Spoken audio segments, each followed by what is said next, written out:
Okay, so what we're looking at is on the lower left, we've got three teeth, or crowns, I should say.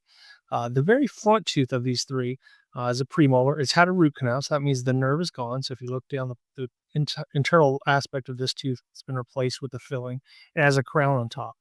The back tooth is a natural tooth. It still has the nerve and it has a crown on top.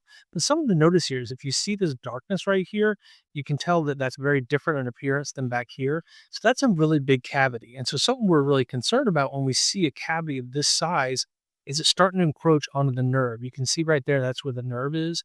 And so you've only got a really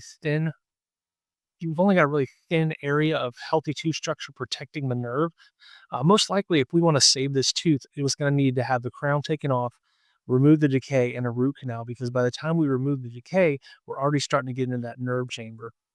Something else we need to be considerate of is the decay seems to creep all the way down to where the bone level is. And that's problematic because in order to have a healthy, successful crown, it needs to be seated and sealed a couple of millimeters away from the bone.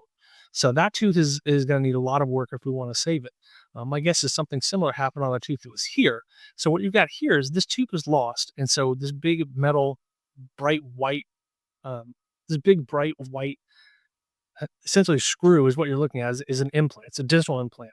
So when the patient lost this tooth, we put this big metal screw down on the bone and we close everything over and let it heal up. And so it takes a good 10 to 12 weeks for the bone cells to actually grow into these little threads and really anchor that implant down into the bone.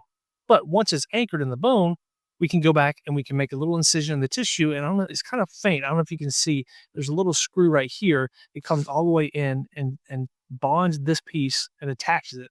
There's a little screw that comes in and attaches this piece to the implant. And then after that, you go back, you put a crown on top, and everything is sealed.